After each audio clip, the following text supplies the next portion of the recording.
সবার প্রথমে তো সময় নষ্ট না করে এই বছরের রাসেলমেনিয়ার রাসেলমেনিয়া 41-এর স্টেজ ডিজাইনটা নিয়ে একটু কথা বলি। তো কাল রাতে যেমন তোমাদের বলেছিলাম ডাব্লিউডাব্লিউই অফিসিয়ালি এই বছরের রাসেলমেনিয়া স্টেজ রিভিল করে দেয়। আমি তোমাদের সেই ভিডিওটার লিঙ্কও শেয়ার করেছিলাম আমার চ্যানেলের কমিউনিটি ট্যাবে। তো আশা করি তোমরা ভিডিওটা দেখেছো। আর স্টেজটা দুর্দান্ত লাগছে। প্রথমে তো যে র্যাম্পটা ডাব্লিউডাব্লিউই বানিয়েছে পুরোটা ডিজিটাল র্যাম্প, ওইখানে আমরা কোনো না কোনো যখন সুপারস্টারদের এন্ট্রি হবে কিছু না কিছু একটা স্ক্রিন প্লে দেখতে পাবো। তাছাড়া স্টেজটার যে সাইজ ম্যাসিভ ম্যাসিভ। উপরে যেমন আমরা ভেবেছিলাম যে একটা হোটেল আছে, সেই হোটেলটাকে বানিয়ে রেখেছে লাস ভেগাসের। আর বাকি যেমন পাইরো ফাটছে, সেরকম লাইটিং শো হচ্ছে, সব দিক থেকে পারফেক্ট। রাসেলমেনিয়ার one of the greatest stage বলা যেতে পারে এটাকে। এবার আমি শুধু অপেক্ষা করছি এই স্টেজে যখন সুপারস্টাররা এন্ট্রি করবে তখন ভিজুয়ালটা কেমন হবে। উপরে আমরা দেখতে পাচ্ছি অনেকগুলো কার্ড ঝুলিয়ে রেখেছে ডাব্লিউডাব্লিউই, যে কার্ডগুলো এই বছরের রাসেলমেনিয়ার থিমের সাথেও যাচ্ছে। আর ওইখানে প্রত্যেকটা ম্যাচকে প্রমোট করা হবে, যখন ম্যাচগুলো হবে আর কি, সেখানে গ্রাফিক্স দেখানো হবে। স্টেজটা সব দিক থেকেই দুর্দান্ত। আর লাস্টে আমরা দেখতে পাই যে এন্ট্রেন্সটা, সেটাও একটা ডিজিটাল টাইপের এন্ট্রেন্স, যেখানে দরজাটা খুলছে আর সেখান থেকে বেরিয়ে আসছে আমাদের স্টেফেনি ম্যাকম্যান। আর স্টেফেনি ম্যাকম্যান তারপর সবাইকে বলছে ওয়েলকাম টু রাসেলমেনিয়া। তো এইভাবে ডাব্লিউডাব্লিউই রাসেলমেনিয়া 41-এর স্টেজটাকে রিভিল করেছে, যেটা দেখতে দুর্দান্ত লাগছে। তো আমি তো স্টেজটাকে রেট করতে হলে 10-এর মধ্যে 9 রেট করব। তো তোমাদের রেটিংস কী থাকবে এই বছরের স্টেজের জন্য তোমরা অবশ্যই কমেন্ট বক্সে কমেন্ট করে বলতে পারো। আর বাকি এই ভিডিওতে আজকে SmackDown R hall of fame ceremony নিয়ে একটু কথা হবে। তো ভিডিওটা পুরোটা দেখো, স্কিপ করো না, কারণ তোমরা দেখছো Rachel entertainer. So let's start the entertainment.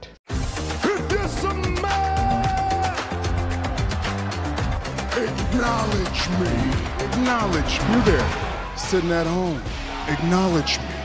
আজকে ছিল রাসেলমেনিয়া 41-এর আগে শেষ স্ম্যাকডাউনের এপিসোড, যেটা শুরু হয়েছিল সেথ ফ্রিকিন রলিন্সের সাথে। সেথ রলিন্স যখন রিংয়ে গেছিলো তখন সবাই সিএম পাঙ্ক চ্যান্ট করছিল। তো সেথ রলিন্স আজকে সিএম পাঙ্কের স্টাইলেই বসে পড়ে, যেইভাবে সিএম পাঙ্ক বসে একটা পাইপ বোম ড্রপ করেছিল, সেথ রলিন্স আজকে মাইক থেকে স্ম্যাকডাউনের ব্র্যান্ডিংটা খোলে। আর তারপর সেথ রলিন্সও সিএম পাঙ্কের স্টাইলে একটা পাইপ বোম ড্রপ করতে যায়। তো সবার প্রথমে সেথ রলিন্স সিএম পাঙ্কের কথা বলে, যে সিএম পাঙ্ক তো খুব বলে যে সে নাকি ডাব্লিউডাব্লিউইর বিজনেসে ফিরে এসেছে, সবাই তার নাম চ্যান্ট করে বলে, কিন্তু অ্যাকচুয়ালি তা না।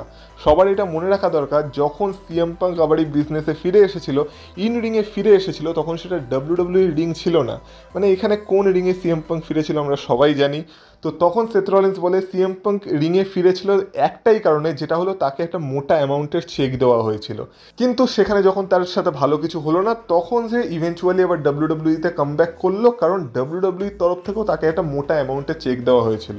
তাই এইসব পুরো ভাউতাবাজি যে সে নাকি তার নাম সবাই চ্যান্ট করে বলে ডাব্লিউডাব্লিউইতে ফিরে এসেছে, এইসব কিছুই না। আর এ তো তাও প্রিটেন্ড করে যে এ নাকি বিজনেসের কেয়ার করে, কিন্তু এরপর আমাদের সেথ রলিন্স আসে রোমান রেইন্সের কথায়, বলে যে ওটিসি তো প্রিটেন্ডও করে না, ওটিসি তো এটা দেখাতেও চায় না যে সেই বিজনেসটার কেয়ার করে, ওটিসি শুধুমাত্র ওটিসির কেয়ার করে। ওটিসি হলো মিস্টার প্রাইভেট জেট, ওটিসি শুধু নিজের কথা ভাবে, আর ওটিসি তোমাদের কারো কথা ভাবে না। তখন সবাই একটা মজার জিনিস হয়েছিল, যে যদিও সেথ রলিন্স রোমান রেইন্সের এখানে অপমানই করছিল, কিন্তু সবাই তখন রোমান রেইন্স চ্যান্ট করতে শুরু করে দেয়। তো তারপর সেথ রলিন্স আসে পল হেমনের কথা আর বলে আজ থেকে 12 বছর আগে এটা পল হেমনের সাথেই শুরু হয়েছিল, যখন পল হেমন সিএম পাঙ্কের সাথে ছিল। আর পল হেমন রোমান রেইন্স, ডিন অ্যাম্ব্রোস আর সেথ রলিন্সকে একসাথে এনেছিল সিএম পাঙ্কের শিল্ড হিসেবে। আর যখন শিল্ডের দিন চলছিল তখনও সবসময় ফোকাস রোমান রেইন্সের দিকেই রাখা হতো। সেথ রলিন্স কী কাজ করছে, সেথ রলিন্স সবসময় নিজেকে স্যাক্রিফাইস করেছিল। রোমান রেইন্স সিএম পাঙ্ক এরা তো স্যাক্রিফাইসের কিছু জানেই না, কিন্তু তবু সেথ রলিন্স এত কাজ করা সত্ত্বেও সেথ রলিন্স কখনো লাইমলাইটে আসেনি। সবসময় সবার ফোকাস থাকতো রোমান রেইন্সের উপর, কারণ ডাব্লিউডাব্লিউ রোমান রেইন্সকেই তাদের নেক্সট জন সিনা বানাতে চেয়েছিল, রোমান রেইন্সকেই নেক্সট বড় সুপারস্টার বানাতে চেয়েছিল। আর সেথ রলিন্সকে কখনোই ডাব্লিউডাব্লিউ সেই চোখে দেখেনি। আর সেথ রলিন্স এতদিন শুধু স্যাক্রিফাইসই করে গেছে। আর আগের রাসেলমেনিয়াতেও সেথ রলিন্স নিজেকে পুরোপুরি স্যাক্রিফাইস করে দিয়েছিল, যখন কিনা তার ফ্যামিলিতে তার যে স্টেপ ফাদার ছিল সে ক্যান্সারে মারা যাচ্ছিল, কিন্তু তখনও সে মেক শিওর করেছিল যে সে এইখানে থাকবে আর সে শিল্ড হিসেবে কাজ করবে কোডি রোডসে, যাতে রোমান রেইন্স হেরে যায় আর রোমান রেইন্সের কাছ থেকে টাইটেলটা চলে যেতে পারে। তখন সবাই এবার থ্যাংক ইউ সেথের চ্যান্ট করছিল। তো সেথ রলেন্স এটাই বলে যে যখন সিএম পাঙ্ক এখান থেকে চলে গেছিলো, রোমান রিন্স যখন এখানে থাকে না, কিন্তু সেথ রলেন্স সবসময় এই কোম্পানিতে থেকেছে, এইখানে থেকেছে, আর এই কোম্পানি কীভাবে আগে এগাতে পারে সেই কথা ভেবেছে। আর তারপর সেথ রলেন্স বলে এই যে রেসলমেনিয়াতে যে ট্রিপল থ্রেট ম্যাচটা হতে চলেছে, এই ম্যাচেও সে নিজেকে পুরোপুরি স্যাক্রিফাইস করতে চলেছে, তার মধ্যে যা যা আছে সব কিছুকে স্যাক্রিফাইস করতে চলেছে, এইটা মেক শিওর করার জন্য যাতে এই কোম্পানিটা ভবিষ্যতেও ঠিক দিকে এগোতে পারে। আর লাস্টে সেথ রলেন্স একটা কথা বলে, যেটা হলো this is not a prediction, this is a spoiler. এবার এই কথাটা কার সাথে লিঙ্ক আছে বুঝতেই পারছো তোমরা। আর আমাদের মনে রাখতে হবে যখন রোমান রিংসেরও প্রথম হিল টার্ন হয়েছিল, মানে এই ট্রাইবেলশিপ ক্যারেক্টারটা শুরু হয়েছিল, তখন রোমান রিংসও কিন্তু যখন পল হেমনের সাথে প্রথমে এসেছিল তখন এই কথাটার মাধ্যমেই এসেছিল যে this is not a prediction, this is a spoiler. এবার সেথ রলেন্সও কি সেটাই টিজ করতে চাইছে। এবার এই নিয়ে তো আমি গত অনেক ভিডিওতে কথা বলে রেখেছি, তো সেই ভিডিওগুলো ভালো করে চেক আউট করতে পারো, তাহলে তোমরা এই বিষয়ে আরও ভালোভাবে জানতে পারবে। কিন্তু এইভাবে আজকে স্ম্যাকডাউনে শুরু হয়ে গেছিলো, যেটা আমি বলতে পারি একটা অসাধারণ শুরু ছিল।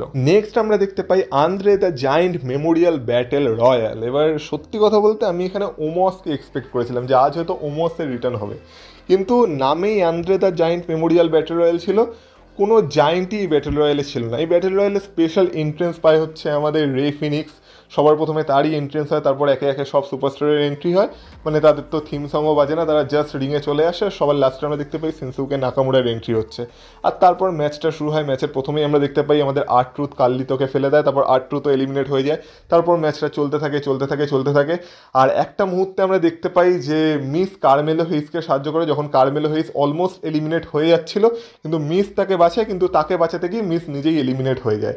কিন্তু মিসের এই স্যাক্রিফাইসটা কাজে এসেছে, কারণ লাস্টে আমরা দেখতে পাই ফাইনাল ফোরে বেঁচে থাকে রে ফিনিক্স, আন্দ্রাদে, কারমেলো হেইস আর শিনসুকে নাকামুরা। তারপর সেখান থেকে শিনসুকে নাকামুরা এলিমিনেট হয়ে যায়, আর লাস্টে আমরা দেখতে পাই যে রে ফিনিক্সকে এল গ্রান্ডে আমেরিকানো এসে এলিমিনেট করে দিয়ে চলে যায়। এর আগে আমরা চ্যাড গেবিলকেও এই ম্যাচে দেখেছিলাম, কিন্তু চ্যাড গেবিল আগেই এলিমিনেট হয়ে গেছিলো।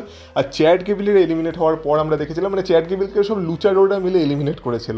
আর লাস্টে আমরা দেখেছিলাম যখন রে ফিনিক্স বেঁচেছিল, অনেকে ভেবেছিল হয়তো রে ফিনিক্স ম্যাচটা জিতে যাবে, কিন্তু এল গ্রান্ডে আমেরিকানো এসে রে ফিনিক্সকে এলিমিনেট করে দেয়।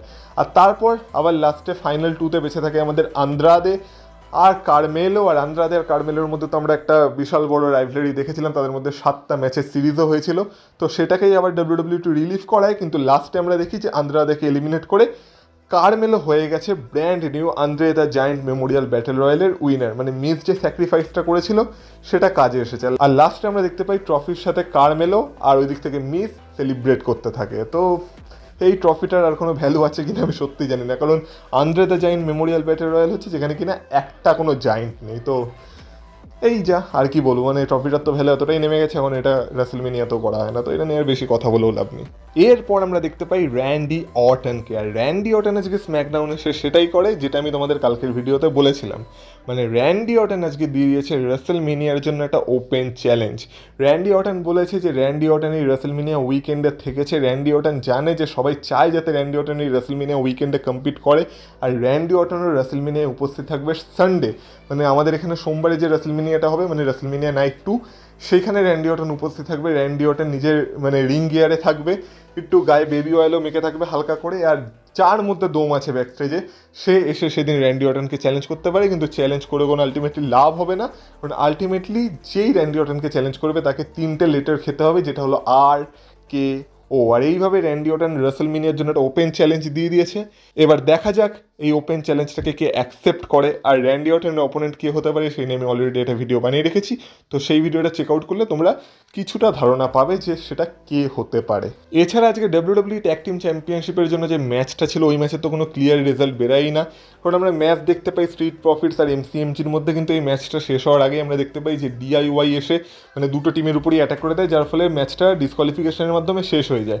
কিন্তু তারপর আমরা দেখি DIY ট্যাগ টিম চ্যাম্পিয়নশিপ নিয়ে পালিয়ে যায়, আর ব্যাক স্টেজে তখন নিকলডিস বলে যে এই ট্যাগ টিম চ্যাম্পিয়নশিপটা তাদের না, তো তাদেরকে ফেরত দিতে হবে, কিন্তু তারা ফেরত দিতে চায় না।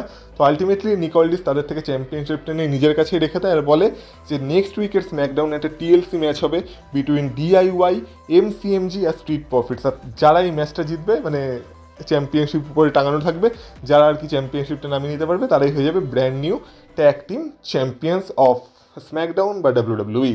তো এই ছিল তাদের মধ্যে। নেক্সট উইকে তাদের টিএলসি ম্যাচটা দেখার জন্য আমি এক্সাইটেড আছি, কিন্তু আরও ভালো হতো যদি এই ম্যাচটা ডাব্লিউডাব্লিউ রেসলমেনিয়ায় করাতো, কিন্তু যাই হোক আর রেসলমেনিয়া হয়নি। নেক্সট উইকে স্ম্যাকডাউনেই দেখা যাবে এরা কী করতে পারে, কিন্তু ম্যাচটা অসাধারণ হবে নেক্সট উইকে। এবার ওই যে Andre the Giant memorial battle রয়্যালে আমাদের রে ফিনিক্সকে এল গ্রান্দে আমেরিকানো এলিমিনেট করে দিয়েছিল, তার ফলস্বরূপ আমরা একটা 6 ম্যান ট্যাগ টিম ম্যাচ দেখতে পাই, যেখানে একদিকে ছিল আমেরিকান মেড আর একদিকে ছিল রে মিস্ট্রিও, ড্রাগন লি আর রে ফিনিক্স। এবার এই ম্যাচটা তো রে মিস্ট্রিওর টিম জিতে যায় আর ম্যাচটা ম্যাচের মতো হয়, কিন্তু এই ম্যাচ থেকে যে আনফর্চুনেট ব্যাপারটা ঘটে সেটা হলো এই ম্যাচের একটা মুহূর্তে আমরা দেখতে পাই রে মিস্ট্রিওর পায়ে একটা চোট লাগে আর তারপর রে মিস্ট্রিও ইনজিওর্ড হয়েছে, আর দেখে মনে হচ্ছে ইঞ্জুরিটা কিছুটা সিরিয়াস, কারণ তারপর আর রে মিস্ট্রিও এই ম্যাচে কম্পিটও করতে পারেনি। আর লাস্টে আমরা দেখতে পাই ডাক্তাররা রে মিস্ট্রিওকে কনসাল্ট করছে আর ডাক্তাররা রে মিস্ট্রিওকে ধরে বেঁধে সেখান থেকে নিয়ে যাচ্ছে, রে মিস্ট্রিও নিজে হাঁটতেও পারছে না। আর ভয়ের ব্যাপার হলো এটাই যে নাইট ওয়ানেই রে মিস্ট্রিও ভার্সেস এল গ্রান্দে আমেরিকানোর ম্যাচ আছে। এবার কালকের মধ্যে যদি রে মিস্ট্রিও ঠিক না হয় তাহলে সম্ভবত হয়তো এই ম্যাচটা ক্যান্সেল হয়ে যেতে পারে, আর না হলে রে মিস্ট্রিওকে কেউ একজন রিপ্লেস করতে পারে, খুব সম্ভবত রে ফিনিক্স রে মিস্ট্রিওকে রিপ্লেস করে দেবে যদি রে মিস্ট্রিও এখন তো কম্পিট করতে না পারে। কিন্তু আমি তো চাইবো যাতে রে মিস্ট্রিও ঠিক হয়ে যায়, রে মিস্ট্রিও যেন ম্যাচটায় কম্পিট করে, কারণ না হলে এটা একটা সত্যি বিশাল আনফর্চুনেট ব্যাপার হয়ে যাবে। তো হোপ রে মিস্ট্রিও ভালো আছে আর গেট ওয়েল সুন রে মিস্ট্রিও কালকের মধ্যে ঠিক হতেই হবে কোনোভাবে। আর ফাইনালি স্ম্যাকডাউনের মেন ইভেন্টে আমরা দেখতে পাই কোডি রোডস আর জন সিনার সেগমেন্ট, আর রেসলমেনিয়ার আগে এটাই তাদের মধ্যে লাস্ট সেগমেন্টও ছিল। তো সবার প্রথমে কোডি রোডসের এন্ট্রি হয়, কিন্তু কোডি রোডস কিছু বলতে যেত তার আগেই সেখানে চলে আসে জন সিনা, আর জন সিনা এসেই কোডি রোডসকে বলে শাট ইউর মাউথ কিড, আর তারপর তো কোডি রোডসকে কোনো কথা বলতেই দেয় না। আর তারপর জন সিনা বলে যে কোডি রোডস কি ভাবছে যে রেসলমেনিয়ায় জন সিনা হেরে যাবে, এটা কখনোই হবে না, কারণ প্রথম কথা হলো এইটাই লাস্ট রেসলমেনিয়া যেখানে কিনা জন সিনা কম্পিট করতে চলেছে, আর জন সিনার মধ্যে গাট আছে যে জন সিনা এটা সবার সামনে বলেছে, কারণ অন্যান্য সকলে রেসলাররা কখনোই রিটায়ারমেন্ট নিতে চায় না, রেসলিংয়ে রিটায়ারমেন্ট বলে কোনো শব্দ হয়ও না, কারণ সবাই ওয়ান মোর ম্যাচ করতে থাকে। এটা কেন করতে থাকে?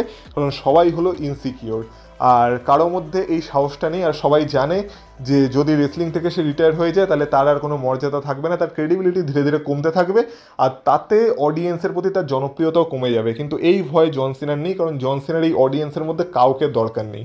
জন সিনা জানে যে জন সিনার নিজে কি, আর জন সিনার ক্রেডিবিলিটি কখনোই কমবে না, তাই জন সিনার রিটায়ারমেন্টের পর আর কখনো ডাব্লিউডাব্লিউতে আসবেও না। কিন্তু জন সিনার লাস্ট যে টার্গেট সেটা হলো এই যে অডিয়েন্স যে জিনিসটাকে সব থেকে বেশি পছন্দ করে, মানে ডাব্লিউডাব্লিউ চ্যাম্পিয়নশিপ, সেটাকেই অডিয়েন্সের কাছ থেকে নিয়ে চলে যাবে। আর তারপর জন সিনা আরও বলে যে জন সিনা তো সেই দিনই বুঝে গেছিল যে কোডি রোডস কোনোভাবেই জিততে পারবে না, কারণ যখন জন সিনা এলিমিনেশন চেম্বার জিতেছিল তখন জন সিনার প্রথমে মনে হয়েছিল যে হয়তো এই কোডি রোডসকে জন সিনা হারাতে পারবে না, কিন্তু যখন কোডি রোডস তার ডিসিশন শোনালো রককে যে কোডি রোডস রকের কাছে নিজের সোল বিক্রি করবে না, আর এই অডিয়েন্সের কথা শুনবে, তখন জন সিনা বুঝে গেছিলো যে না, এরপর আমি একে হারাতে পারবো, কারণ এ একটা বোকা আর এ সবসময় সেটাই করতে চায় যেটা অডিয়েন্স বলে, আর অডিয়েন্স যেটা চায় সেটা যদি কেউ করতে চায় তাহলে সে কোনোদিনই সাকসেস পেতে পারবে না, কারণ এই অডিয়েন্স নিজেরাই একটা বোকা আর এরা নিজেরাই জানে না এরা কখন কী চায়। আর সত্যি কথা বলতে না, এটা আজকে অডিয়েন্স একটু প্রমাণও করে দেখিয়েছিল, কারণ আমরা দেখেছিলাম যখন জন সিনা এসব কথা বলছিল তখন তো সবাই জন সিনাকে মানে চুপ করে শুনছিল।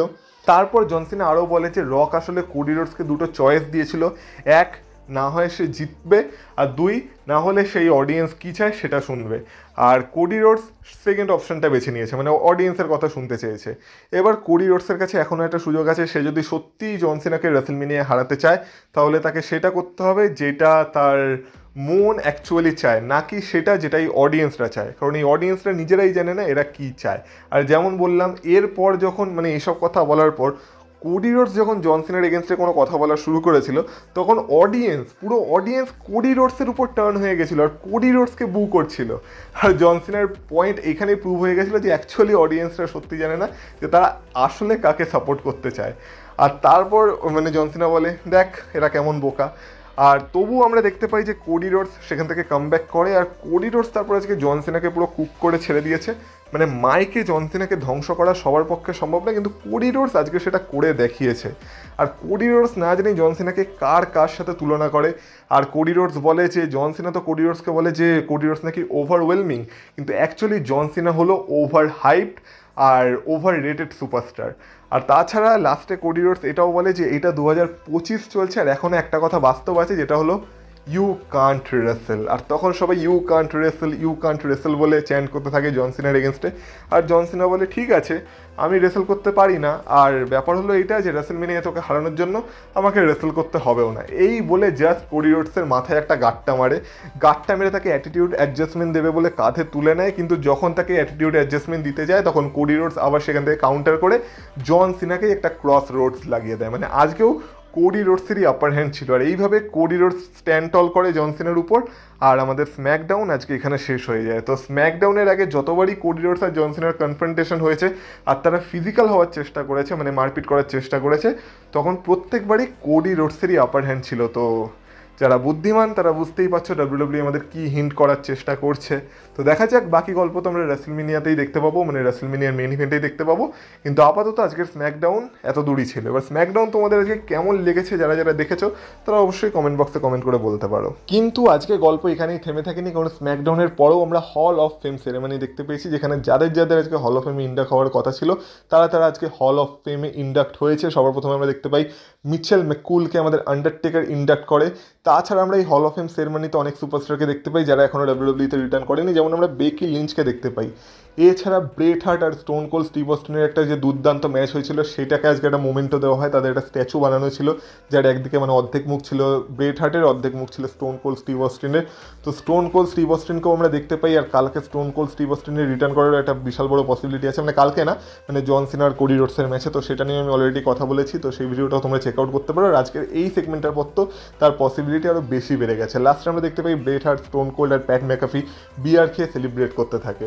তো এইভাবে আজকে হল অফ ফেম সেরেমনি চলতে থাকে। কিন্তু আজকে হল অফ ফেমের মূল যে বক্তা ছিল, মানে মেন যে মুখ ছিল, সে ছিল আমাদের ট্রিপল এইচ। তো ট্রিপল এইচেরও আজকে একটা স্ট্যাচু বানানো হয়েছিল যেটা তাকে গিফট করা হয়েছিল। আর ট্রিপল এইচকে লাস্টে হল অফ ফেমে ইন্ডাক্ট করে আমাদের শন মাইকেল, যেখানে শন মাইকেল ট্রিপল এইচের নামে অনেক ভালো ভালো কথা বলে, তাদের হিস্ট্রি নিয়ে কথা বলে, যেখানে সবাই একটু ইমোশনাল হয়ে পড়ে। তো তারপর ফাইনালি সে ট্রিপল এইচকে ইন্ট্রোডিউস করে। আর ট্রিপল এইচ তো আজকে একটা বিশাল লম্বা স্পিচ দিয়েছিল, মানে স্পিচটা প্রায় 40 থেকে 45 মিনিট তো চলেই ছিল। এবার সেই পুরো স্পিচটাকে যদি আমি তোমাদের সংক্ষেপে বলি, তাহলে ট্রিপল এইচ নিজের কেরিয়ারকে রিকল করেছিল। আর সবার প্রথমে বলেছিল যে সে কথা বলতে এত ভালো পারে না। যেদিন থেকে আমাদের নিক খান আর আন্ডারটেকার তাকে সারপ্রাইজ দিয়েছিল এই হল অফ ফেমে ইন্ডাক্ট করে তাকে, সেদিন থেকে সে ভাবছিল যে সে অ্যাকচুয়ালি কী কথা বলবে, কিন্তু আজকে এসেও সে জানে না অ্যাকচুয়ালি কী বলা দরকার। আর এইটাই হচ্ছে হল অফ ফেমের স্পিচ, যেটা মানে দেওয়া একটা সত্যি বিশাল কঠিন কাজ। কিন্তু তাছাড়াও ট্রিপল এইচ পুরো নিজের কেরিয়ারের গল্প বলে, কীভাবে ট্রিপল এইচ একসময় WCWতে ছিল, আর সেই WCWতে কারা কারা তাকে সাহায্য করেছে, তার যে স্বপ্নটা ছিল সেই স্বপ্নটা মানে পূরণ করার জন্য সে কীভাবে মানে ধীরে ধীরে কাজ করেছে, কীভাবে 14 বছর বয়সে সে জিম জয়েন করেছে, সেইখানে তার কে পার্টনার ছিল সেও আজকে উপস্থিত ছিল। মানে সবাইকে ট্রিপল এইচ আজকে অ্যাকনলেজ করে। তাছাড়া যারা যারা তার এই পুরো জার্নিতে তাকে সাহায্য করেছে সবাইকে একে একে ট্রিপল এইচ অ্যাকনলেজ করে। তারপর WCWর দিনগুলোর কথা ট্রিপল এইচ মনে করে, সেখানে মানে এরিক বিশপের কথা সে বলে।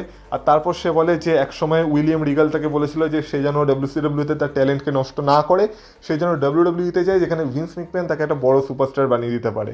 তারপর সে কীভাবে WWEতে এলো, WWEতে এসে প্রথমে তার কীভাবে শন মাইকেল আর ক্লিকের মেম্বারদের সাথে বন্ধুত্ব হলো, কীভাবে তাদের সাথে সে প্রথম ড্রাইভে গেছিলো, সেই ড্রাইভে গিয়ে কী কী ঘটনা ঘটেছিল, কী কী মজার ঘটনা তাদের মধ্যে ঘটেছিল, সেই সব ট্রিপল এইচ আজকে রিকল করে।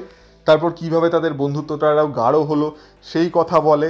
তাছাড়া স্টেফেনি ম্যাকম্যানের সাথে তার সম্পর্কের কথা বলে, পল হেমন কীভাবে তাকে সাহায্য করেছে সেই কথা বলে, আন্ডারটেকার তাকে কীভাবে সাহায্য করেছে সেই কথা বলে, ট্রিপল এইচের যত বন্ধু আছে, যত মেন্টার আছে, মানে আরও যারা যারা আছে যারা কিনা ট্রিপল এইচের লাইফে ম্যাটার করে, সব ডাক্তাররা যারা কিনা ট্রিপল এইচ যতবার ইনজিওর্ড হয়েছে ট্রিপল এইচকে কীভাবে ঠিক করেছে তাদের সবাইকে অ্যাকনলেজ করে ট্রিপল এইচ।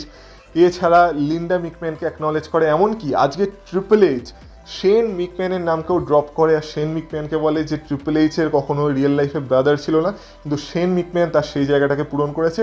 শেন ম্যাকম্যান ট্রিপল এইচের কাছে তার পুরো ভাইয়ের মতনই। আর তাছাড়া সব থেকে শকিং ব্যাপার হলো এইটা যে ট্রিপল এইচ আজকে ভিন্স ম্যাকম্যানের নামকেও ড্রপ করে, যেটা করতেই হতো। আর ট্রিপল এইচ বলে যে ভিন্স ম্যাকম্যানের সাথে তার খুব কমপ্লিকেটেড রিলেশনশিপ আছে, কিন্তু ট্রিপল এইচ আজকে যে জায়গায় দাঁড়িয়ে আছে সেই জায়গাটা দাঁড়ানো হয়তো কখনোই সম্ভব হতো না যদি ভিন্স ম্যাকম্যান না থাকতো। আর ভিন্স ম্যাকম্যান তাকে বিজনেস কীভাবে কাজ করে আর তার মানে বিজনেসের ব্যাপারে খুঁটিনাটি সব কিছু বোঝাতো। তো এই নিয়ে আজকে ভিন্স ম্যাকম্যানের নামকেও ট্রিপল এইচ ড্রপ করে। এছাড়া কিভাবে মানে সে এনএক্সটিকে গড়ে তুলেছিল, এনএক্সটি কিভাবে একটা বিশাল বড় ফ্যাক্টর হয়ে উঠেছিল, কিভাবে এনএক্সটি সুপারস্টারেই ধীরে ধীরে রেসেলমেনিয়াকে এখন হেডলাইন করছে, মানে কিভাবে তারা মেন রোস্টারের বড় বড় সুপারস্টারে পরিণত হলো, Roman Reigns, Seth Rollins, Becky Lynch, Bayley, Charlotte Flair, এরা কিভাবে এনএক্সটি থেকে উঠে এসে আজকে এত বড় সুপারস্টার হয়ে গেছে তাদের কথা বললো। লাস্টে ট্রিপল এইচ নিজের মেয়েদের কথা বললো, মানে মেয়েদের মানে তার যে 3টে মেয়ে তারা তাদের লাইফে কি করছে সেই নিয়ে কথা বললো, তারা তাদের লাইফে কি করতে চায় সেটা নিয়ে কথা বললো। আর সবার লাস্টে ট্রিপল এইচ যখন তার স্পিচ শেষ করলো তখন ফ্যান্সদেরকেও ট্রিপল এইচ থ্যাংক ইউ বললো, আর বললো তোমরা নিজেদেরকে যাই বলো না কেন, ফ্যান্স বলো, ডাব্লিউডাব্লিউ ইউনিভার্স বলো, মার্ক বলো, তোমরা আমাকে ক্রিটিসাইজ করো না কেন, তোমরা আমার লাভার হও বা হেটার হও, যাই হও না কেন, তোমরা আছো বলেই আমি আছি, আমার অস্তিত্ব আছে, আর এই জন্য তোমাদের সবাইকে থ্যাংক ইউ। আর ট্রিপল এইচ লাস্ট এটাও কথা দিয়ে গেল যে যতদিন ট্রিপল এইচ এই বিজনেসে থাকবে ততদিন ট্রিপল এইচ এটাই চাইবে যাতে এই বিজনেস আরও ভালোভাবে গ্রো করতে পারে, আর এই যখন সে আর কি এখান থেকে চলে যাবে তখন যেন নেক্সট জেনারেশনের হাতে সে ভালো মতো বিজনেসটাকে ছেড়ে দিয়ে যেতে পারে। সে এটাও অ্যাডমিট করে যে হয়তো সবসময় সে পারফেক্ট হবে না, কিন্তু সবসময় সে তার সর্বস্ব দিয়ে চেষ্টা করবে এই বিজনেসের জন্য ভালো কিছু করার। তো এইভাবে একটা দুর্দান্ত স্পিচ আজকে ট্রিপল এইচ দিয়েছিল। তো triple HK congratulation hall of ফেমে induct হওয়ার জন্য। তো এই ছিল হল অফ ফেম সেরেমনি।